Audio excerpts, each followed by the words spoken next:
You don't know Jane Foster, the medical professional who wielded the hammer as the mighty Thor?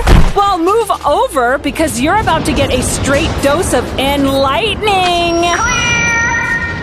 Jane Foster fell in love with practicing medicine while working as a nurse, and the medical practice fell in love with her right back. Or, more specifically, her employer, Dr. Donald Blake. It was a time before HR seminars. But Dr. Donald Blake wasn't just her boss. He was also Thor's alter ego.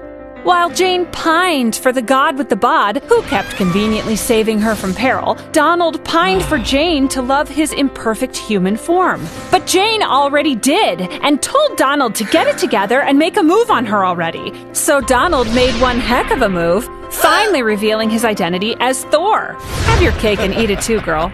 They hoped to be wed, but Odin, being the worst dad/king of Asgard ever, didn't take kindly to the idea of a Midgardian daughter-in-law and made Jane prove herself with new goddess powers. But she was set up to fail. Jane ended up forgetting about Thor and moved on to dating her new boss, Dr. Keith Kincaid. Seriously, is there no one in HR? And Thor reunited with his intended, the Lady Sif. When Jane became very sick and near death, she called to Thor for help. Sif answered the call and transferred her life essence to Jane to give her a second chance at life.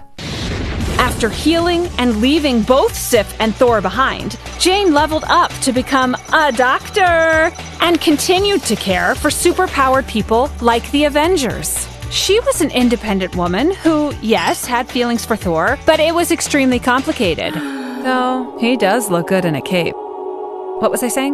Oh, yes. Ultimately, Thor lost his worthiness and his shirt, which is a whole other story. So his hammer, Mjolnir, went looking for someone worthy of the power of Thor, who was revealed to be Jane Foster. Don't stress, Thor Odinson was fine. He got an axe and worked on being a better god. As the mighty Thor, Jane began protecting the realms, but she was also fighting a personal battle against cancer. Complicating matters, transforming into the mighty Thor was interrupting her body's ability to heal. Nonetheless, Jane took on Loki, Odin, Frost Giants, Malekith the Dark Elf, and a slew of other Asgardian pains in the hammer. Sadly, Jane's human body could only handle dishing out so many god-tier butt-kickings. So when Mangog, the beastly embodiment of hate, attacked, Jane knew the only way to save the world was to transform into the mighty Thor one final time.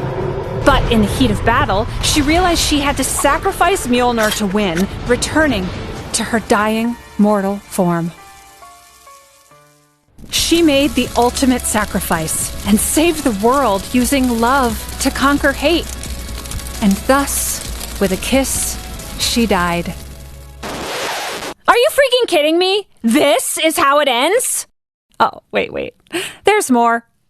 As the War of the Realms raged on, Thor Odinson reclaimed his worthiness. But many of the Valkyries, the mighty female warriors who deliver the worthy dead to Valhalla, were brutally slain.